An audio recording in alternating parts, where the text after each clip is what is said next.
안녕하세요. 고동진 목사입니다.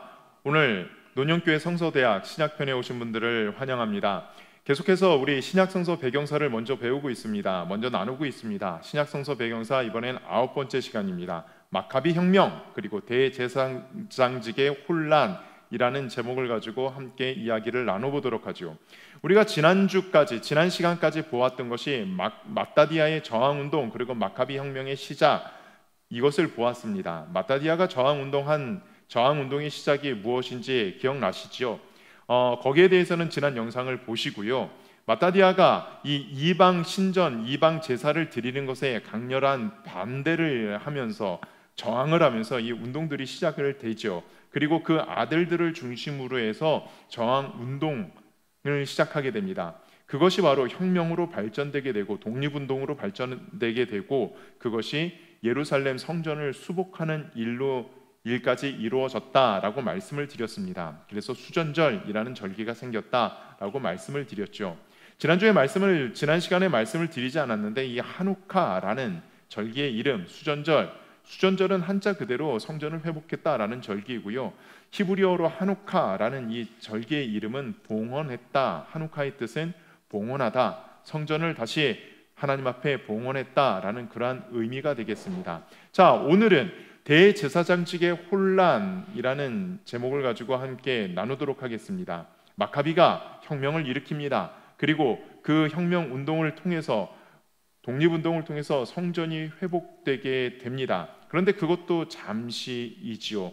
자, 이 지도를 보시면은 아주 수년에 걸쳐서 계속해서 저항운동을 하고 있는 것이 보입니다. 좀 더 확대된 지도를 보겠습니다.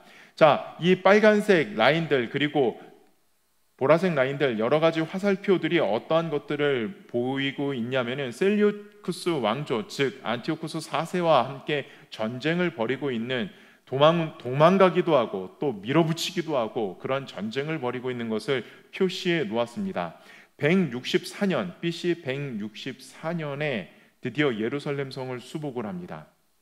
예루살렘 성을 수복을 하고 성전을 회복을 합니다. 그때 이제 정치적인 상황이 지난 시간에 말씀드렸듯이 저 동방에 있는 파르티아라는 나라가 이 셀류쿠스 왕조의 동쪽에 있는 곳에서 반란이 일어나고 세력이 일어나고 파르티아라는 나라가 생기고 나서 그것이 계속 문제가 되어서 그 파르티아라는 나라의 반란을 진압하기 위해서 안티오쿠스 4세가 출정을 하게 됩니다.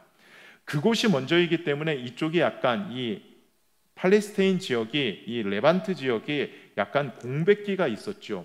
그때를 틈타서, 그때의 기회를 잡아서 이 유다 마카비가 예루살렘 성전을 수복합니다. 자, 여기서 왜 마카비 혁명이라고 부르냐면은 이 마따디아의 셋째 아들이 주로 이 혁명 운동을, 이 독립운동을 주도해 나갔습니다. 그 사람 이름이 유다라는 이름인데, 너무나도 이 독립운동을 강렬하게 주도해 나갔기 때문에, 그리고 성격도 그랬기 때문에 그에게 별명이 붙었습니다. 그것이 바로 마카비라는 별명이죠. 뜻은 망치라는 것입니다. 망치처럼 세게 내리치다라는 그런 의미가 있죠. 망치처럼 이렇게 자기들의 종교적인 그 신앙을 종교적으로 억압하는 이 셀류쿠스 왕조, 시리아 왕국을 강하게 내려쳤다라는 그러한 의미가 있습니다. 그에 의해서 독립운동이 계속해서 진행됩니다. 그런데 164년 성전을 탈환하고 얼마 되지 않아 시리아 군대에 의해서, 셀류쿠스 왕조에 의해서 다시금 예루살렘 성전을 빼앗기게 됩니다. 이때 어떠한 일이 일어나게 되냐면은 BC 164년에 안티오코스 4세가 파르티아 원정을 갔다가 그곳에서 병으로 인해서 죽게 됩니다. 혹자들은 이런 이야기를 합니다. 호사가들은 이런 이야기를 합니다. 안티오코스 4세가 로마의 엄청난 전쟁 배상금 때문에 골치를 아파했다. 이 안티오코스 4세가 이 로마의 전쟁 배상금을 물어주기 위해서 어떤 일들을 했는지 지난번에 말씀드렸죠. 성전에 있는 신전들에 있는 금은 보화를 가져다가 로마에게 바치고 있었습니다. 마찬가지로 이 파르티아 전쟁에 나가서 그곳에 있는 신전을 약탈했는데 그 신전의 저주를 받아서 죽었다. 뭐 이런 이야기들도 하게 됩니다. 어쨌든 이 안티오코스 4세가 전쟁에 나가서 병으로 갑작스럽게 죽게 됩니다. 갑작스럽게 죽게 되자 무슨 일이 일어납니까? 왕권에 대한 다툼이 일어나게 됩니다. 왜냐하면 안티오코스 5세 그 어린 아들, 안티오코스 5세가 장성한 아들이었으면 이러한 일이 일어나지 않을 텐데 안티오코스 5세가 안티오코스 4세의 아들이 그때 당시 나이가 9살이었다라고 합니다. 9살의 어린 아들과 또 그 왕자를 찬탈하기 위한 삼촌 간의 전쟁이 일어납니다. 그 삼촌의 이름이 데메트리오스라는 사람의 이름이 데메트리오스라는 이름이죠. 이 데메트리오스 1세와 안티오코스 5세와의 전쟁, 이 내전이 일어나게 됩니다. 왕이 찬탈 내전이 일어나게 되죠. 자, 이 데메트리오스라는 사람은 누구의 후원을 받고 있냐면 로마의 후원을 받고 있습니다. 이 셀루쿠스 왕조에 대해서 조금 더 설명을 하냐면은 안티오코스 4세도 이 적통으로 흘러나와서 왕이 된 사람이 아닙니다. 어떠한 사람이냐면은 그의 형이 있었는데 그의 형은 지금 로마의 볼모로 잡혀 있었던 상황입니다. 로마의 볼모로 잡혀 있다가 로마에서 죽게 되고 그 아들이 바로 데메트리오스라는 것이죠. 이 안티오코스 4세가 죽고 나서 그 아들들 간의 전쟁이 일어나게 됩니다. 이 데메트리오스는 바로 그 로마의 후원을 받고 있었던 사람이죠. 로마의 후원을 받고 있었던 사람, 이 데메트리오스가 이 어린 안티오코스 5세를 몰아내고 이제 왕위를 쟁취하게 됩니다. 왕위를 쟁취하게 되고 나서 이 데메트리오스가 행한 정책이 무엇이냐면은 유대인들에게 종교적 자유를 허락하는 것입니다. 왜냐하면 이 종교적 자유를 허락하지 않았기 때문에 정치적으로 불안하다라고 보았기 때문에 유대인들에게 종교적 자유를 허락하면은 이 아시아 지역, 이 중동 아시아 지역, 레반트 지역, 팔레스타인 지역에 정치적인 안정이 오겠다라고 생각해서 종교적인 자유를 주게 됩니다. 종교적인 자유를 주게 되면서 어떤 일이 일어나느냐? 이 마카비 가문에 이 하스몬 가문에 동조했던 사람들이 있었다고 말씀드렸죠. 하시딤들이 동조했다. 이 저항운동에 하시딤들, 경건한 자들이, 이 경건하게 살고자 하던 자들이 동조했다라고 말씀을 드렸습니다. 이 데메트리오스의 정치적인 결정으로 인해서, 정치적인 술수로 인해서 어떠한 일이 일어나냐면은 독립운동을 하던 마카비 그룹과 하시딤 그룹의 결별이 일어나게 됩니다. 왜냐면요, 하시딤은 그래, 이제 종교적 자유를 얻었으니 무의미한 피를 흘리는 것은 중요하지 않아. 어쨌든 하나님께서 예비하신 메시아가 올 것이기 때문에 우리는 다시 경건한 삶으로 돌아가면 돼. 하시딤이 마카비와 결별하게 됩니다. 이러한 상황 가운데 이 데메트리오스가 취한 스탠스가 무엇이냐면 어떤 일을 하게 되냐면 그 전에 있었던 메넬리우스 이 제사장을 살해를 하게 됩니다. 제사장직을 파면을 하고 사형을 시키고 다른 사람 알키무스, 이 히브리어 이름으로는 야킴이라는 사람을 대제사장으로 세우게 되죠. 여러분, 우리가 지난 시간에 보았듯이 야손 이후에 메넬라우스 그리고 이 알키무스는 어떠한 사람들이냐면 대제사장 직분에 오를 수 없는 혈통의 사람들이었습니다. 또 대제사장 직분에 오를 수 없는 아론의 계열이지만은 대제사장의 혈통이 아닌 사람들이 이 대제사장직을 물려받게 되는 거죠. 그래도 하시딤들은 인정을 했습니다. 그렇게 인정을 했고 하시딤이 물러나게 됩니다. 그런데 이 마카비가 계속해서 전쟁을 하게 되죠. 마카비가 계속해서 노력을 하고 이 독립운동을 진행해서 다시금 예루살렘 성을 탈환하는 그러한 일들이 일어납니다. 자, 알키무스가 대제사장이 됐는데 이 대제사장을 끝까지 유지를 하지 못합니다. 자기의 임기 3년이 지낸 다음에 3년 만에 죽게 됩니다. 어떤 이유에서든지 모르지만 알키무스가 죽게 되고 이제 대제사장을 세워야 되는데 이 데메트리오스는 대제사장을 세우지 않습니다. 그냥 내버려 두게 됩니다. 대제사장직에 공백이 오게 됩니다. 그래서 대제사장직에 혼란이 야기되게 되죠. 대제사장직에 공백이 왔다라는 것은 무슨 뜻이냐면은 바로 제사가 하나님 앞에 올바른 제사가 드려지지 못했다, 아주 중요한 속죄 제사가 드려지지 못했다라는 의미가 되게 되고, 그리고 대제사장직에 공백이 왔다라는 것은 또한 어떠한 의미가 있냐면은 이 성전에서 기껏 수복한 그들의 신앙에서 다시금 헬라의 제사들, 이방의 제사들이 행해졌다라는 그러한 의미가 되게 됩니다.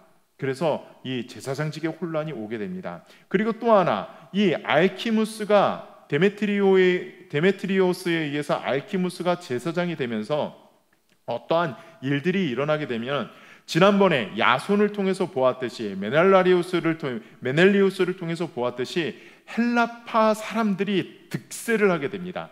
다시금 헬라화된 사람들이 이 주도권을 잡고 나가게 되는 일들이 벌어지게 되죠. 더욱더 하시딤과 이 결별하게 되는, 하시딤이 더욱더 경건주의로 빠지게 되는, 경건운동으로 빠지게 되는 그러한 일들이 이때 일어나게 됩니다. 자, 그리고 어떠한 일들이 계속 일어나는가 하면은 유다 마카비의 죽음과 요나단, 이것을 보게 되면 이제 유다 마카비가 죽고 나서 그의 동생, 막내 동생 요나단이 이 마카비 혁명 독립운동을 이어받게 됩니다. 그러면서 요나단이 나중에 어떻게 되냐면은 왕과 제사장의 호칭을 겸임하게 되죠. 왕과 제사장의 직분을 겸임하게 됩니다. 자, 이제 데메트리오 1세를 지나서 데메트리오 1세가 예루살렘 성을 재탈환을 합니다. 하시딤은 유다 마카비들을 떠났습니다. 유다 마카비와 그 형제들은, 이 소수의 마카비들은, 독립운동을 하던 사람들은 세력이 급격하게 약화됩니다. 그래서 사해 동편의 습지로 숨어들게 되죠. 그 와중에 혁명운동을 이끌었던 유다가 데메트리오에 의해서 잡히게 되고 사형을 당하게 됩니다. 그 후에 이 독립운동을 누가 이끌어가게 되냐면 막내 동생 요나단이 이끌어가게 됩니다. 이 요나단이 이끌어가면서 독립운동을 하고 있는 가운데 어떠한 일이 일어나게 되냐면 데메트리오 1세랑 또다시 이 시리아 왕조에서 내전이 일어나게 됩니다. 왕위 천탈 전쟁이 일어나게 되죠. 누구랑 일어나게 되냐면은 이 알렉산드로 발라스라는 사람과 함께 누가 왕이 되는가, 또 왕위 장탈전이 일어나게 됩니다. 그러면서 이 사람들, 어떠한 이 데메트리오스와 발라스가 어떠한 일을 취하냐면은 이 마카비들과 손을 잡기 위해서 조건들을 제시합니다.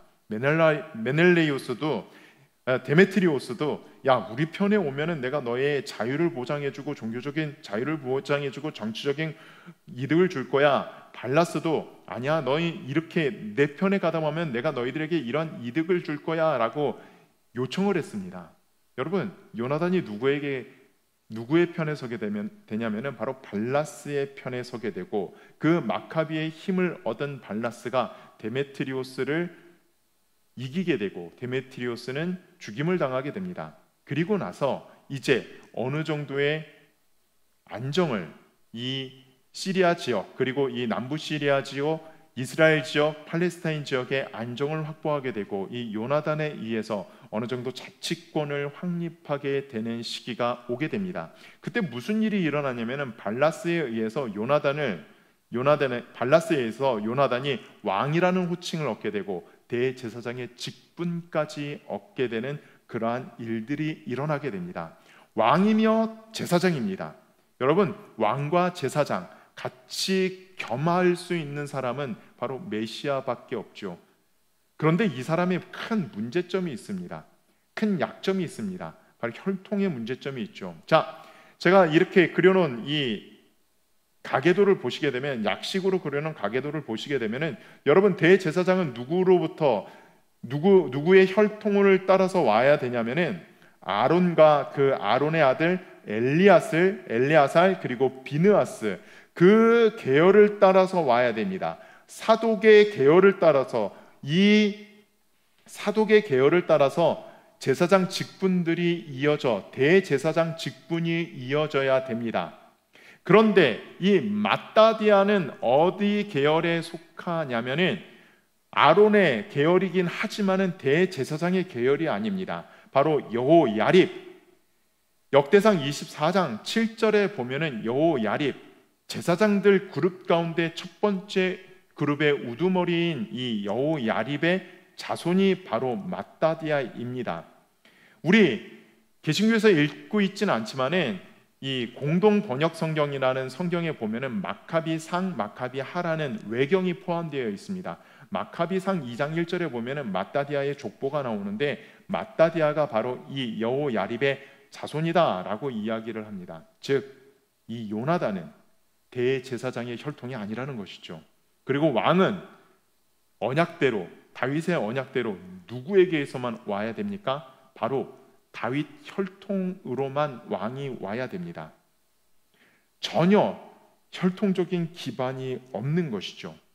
이 일을 통해 어떠한 일이 일어납니까? 앞으로 계속 보게 될 하스몬 왕조의 일을 보게 되면은 왕가의 부패가 일어나게 되고 제사장들의 부패가 일어나게 되고 그리고 유대의 분파들이 이 일을 통해 등장하게 되는 것을 보게 됩니다.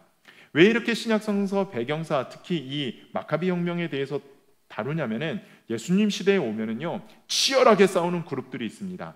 바리새인 그룹과 사두개 그룹이 아주 치열하게 대립을 하면서 그렇게 서로가 서로를 비방하고 싸우게 됩니다. 왜 그렇게 그들이 서로가 서로를 미워하는지. 그런데 서로가 서로를 그렇게 미워하던 사람들이 예수님을 십자가에 다는데 예수님을 십자가에 못 박는데 왜 또 하나가 됐는지 그 배경들을 그리고 왜 유대인들이 그렇게 복음이 전해지는 것을 그렇게 싫어했는지 그것이 바로 이 신약성서 배경, 이 중간기에 이루어진 문화적인 토양 때문이기 때문에 우리가 이렇게 말씀을 보고 있습니다.